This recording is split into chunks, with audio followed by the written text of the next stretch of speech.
We had a customer that had their vehicle towed in for a no-start condition. After we checked it out, we found the starter itself was bad.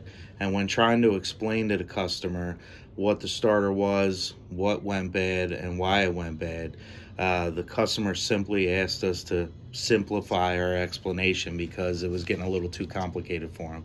So we wanted to do a video and we wanted to explain the basic operation of a starter so it's a little more understood. This is a starter out of an early 2000 Honda Accord.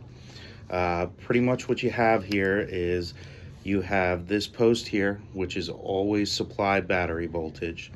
You have this here, which is your signal wire, and then you have the body of the starter itself. This over here is going to be the gear. This gear is what actually turns the engine. So when you turn the key, a signal is going to be sent to the signal wire, and then when that occurs, what that's going to do is make this gear spin, and when it comes out, it makes contact with the flywheel, which then turns the engine and allows it to start.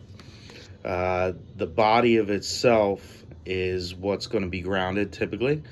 Now there are all different kinds of starters. We're not going to get into that. There's all different reasons why a starter goes bad. Starters contain solenoids, armature, all kinds of things that could become faulty.